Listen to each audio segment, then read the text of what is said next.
Это было, конечно, на данный момент самое опасное и неожиданное мое приключение.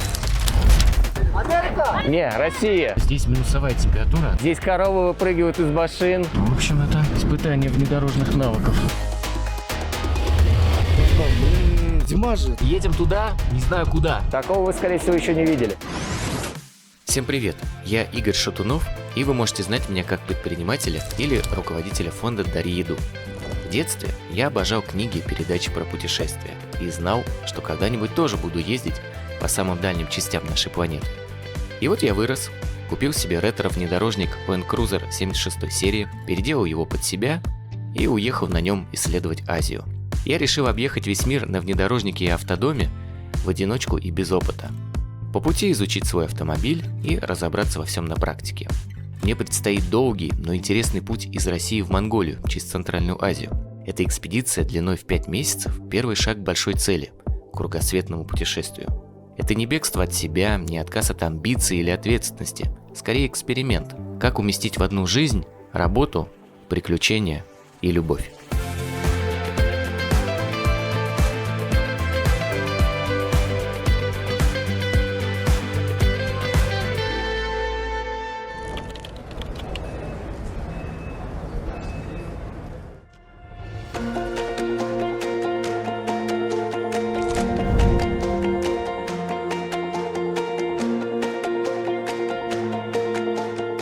Что ж, я вернулся в город Ош. На этот раз мой план быть в поездке долго, примерно месяц. И если коротко, то мой маршрут будет идти из Кыргызстана, где я сейчас нахожусь, в Монголию. Но, разумеется, этот путь будет насыщен другими городами, интересными местами в каждой стране. Я проеду через Кыргызстан, Казахстан, чуть-чуть Россию и въеду в Монголию. Сейчас вот первая такая точка маршрута. В Оше закуплюсь продуктами, приготовлю, съезжу в несколько очень колоритных мест, совершенно, кстати, неожиданных. Я такое еще не видел, не смотрел и не ездил. Еще из планов решить вопрос с палаткой, потому что, как вы помните, она у меня немного съехала вперед, еще в Таджикистане.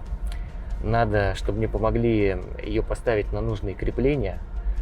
Одному мне что-то это сделать тяжеловато. Во-первых, она тяжелая. Во-вторых, я этого, в принципе, никогда не делал. Не очень понимаю принцип, как правильно это сделать.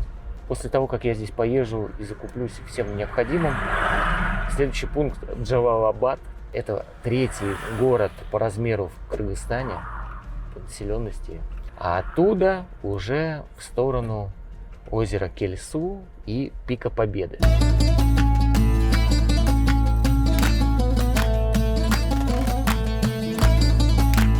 Кажется, они все тоже вообще не понимают, что я здесь делаю. Просто реально все смотрят. Чувак, ты же ведь явно не за коровой приехал.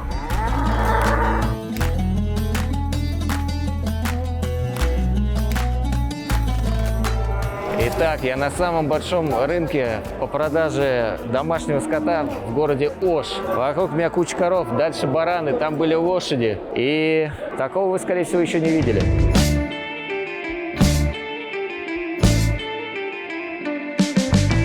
Здесь просто мега аутентично. Здесь коровы выпрыгивают из машин, везде какой-то движ. Узнаем цены. Почем корова, почем бараны? Баран маленькие, да. 6 тысяч, 7 тысяч, 6 тысяч, 7 тысяч. большие 12 тысяч, 16 тысяч вот, за килограмм. То есть, получается, баран дороже коровы? Килограмм. Килограмм дороже. Килограмм дороже.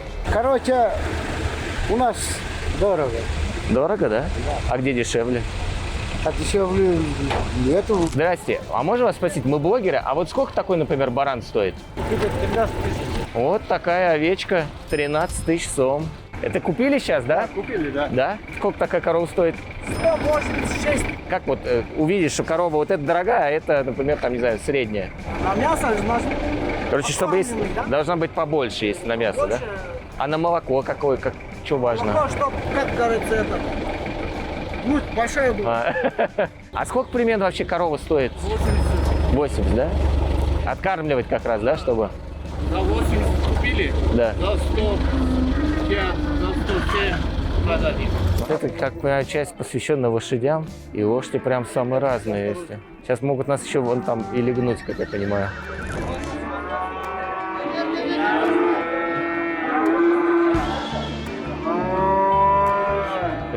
Какую бы ты посоветовал бы корову здесь? Там очень большой. Вон там? Ну, здесь только маленький. А здесь они маленькие по возрасту или по весу? По весу. По весу. То есть там быки лучше, Да, но и дороже. да. А сколько стоит в среднем? Вот на какую цену? Средний Да. 125 тысяч. 125 тысяч. Это хороший считается бык. Да. Так, мы подошли вроде как в секцию, где продают самых жирных и самых дорогих быков. И людей здесь поменьше, видимо, как раз из-за того, что цены здесь самые высокие. Ну вот, например, здоровенный бычара. Причем они все плотно так привязаны, чтобы, видимо, как раз бык кого-нибудь не протаранил. Да, барашки тут тоже какие-то более шерстяные, какие-то менее. И все вроде на мясо. Снимите там. Вот нормальный баран. Вот эти серединки? А нам сказали, да, они покрупнее. Это из Бишкека, да? Да. А бишкекские почему крупнее? Это какая-то порода? Не порода, а просто из-за погоды. У нас же в основном 35-40 Да. градусов. А Да. там чуть-чуть прохладно, вот из-за этого там... И они больше набирают? Да.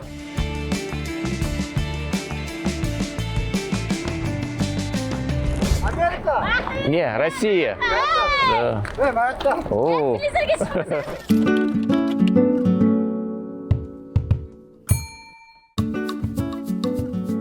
Путешествуя по разбитым дорогам Памирского тракта, я попал в яму, отчего моя палатка на крыше слетела с направляющих и выехала за границу лобового стекла.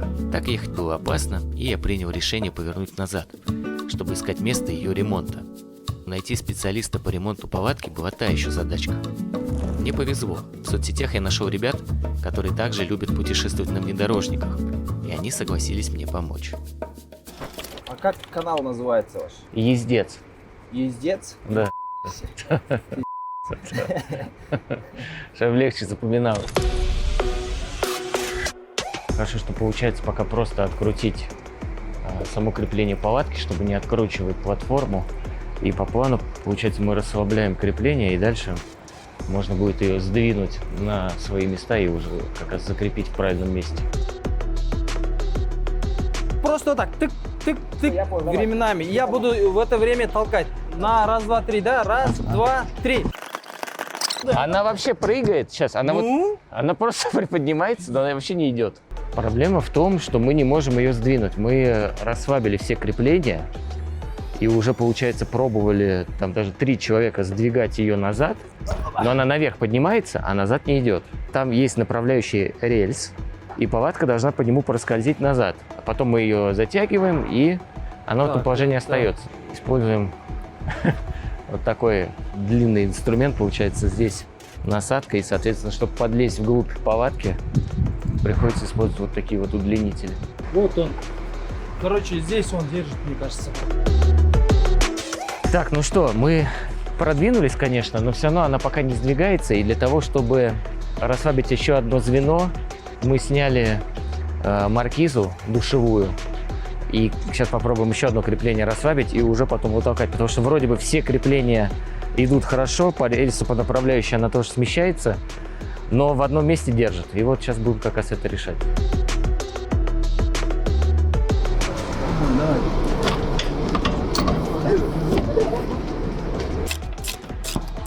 Последние штрихи. В данный момент я держу путь к одному из самых красивых мест в Кыргызстане – высокогорному озеру Кельсу. С кем бы из местных я не общался, буквально каждый рекомендовал посетить это чудо природы. Но заинтересовала меня не только его красота, но и труднодоступность маршрута. Озеро находится высоко в горах, и добраться до него можно только на подготовленном внедорожнике. В дороге меня постоянно выручает Starlink. В первую очередь он необходим для работы, но чем больше я им пользуюсь, тем больше узнаю нюансов его работы. Я нашел очень приятное место для того, чтобы сделать там пару рабочих звонков, но еду я в ущелье, и получается, смотрите, какая ситуация. Я по классике ставлю Starlink на капот с ориентацией на север, но получается, что даже вот такая гора полностью перекрывает сигнал. То есть мой расчет был какой? Я ехал в ущелье, нашел вот, собственно, такое более открытое пространство, где горы подальше, как раз с тем расчетом, что сигнал будет пробивать. Потому что, опять же, покажу, все-таки Starlink стоит на капоте. Ну и по идее, угол достаточный для того, чтобы сигнал был принят. Но нет, вот даже такой небольшой горный массив на таком расстоянии перекрывает, и Starlink работает, но сигнала нет. Поэтому, в общем, если у вас есть что-то подобное, тоже учитывайте такие моменты.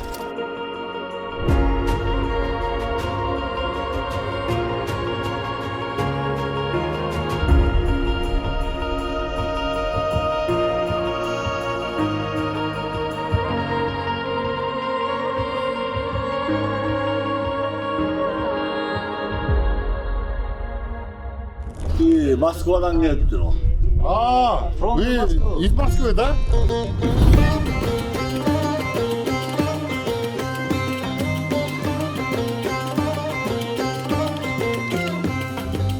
Ну что ж, сегодняшнее утро провел вот в такой юрте. Сделал небольшой запас еды перед тем, как ехать в Кельсу. Собственно, это как раз промежуточная точка перед озером.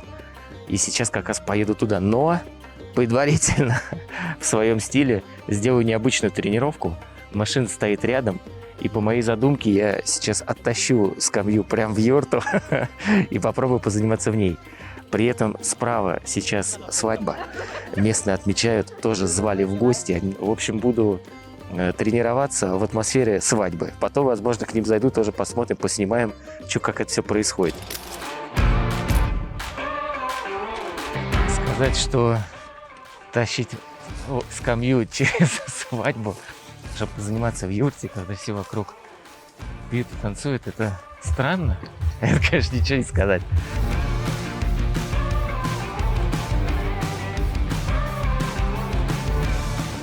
다른 춤과의 전화를 талайға қол сыналы тағдырдың тайыз жерін тойменен толтырады құдалар отырады болғысы болтырады көңілдің өксі жерін өрменен толтырады.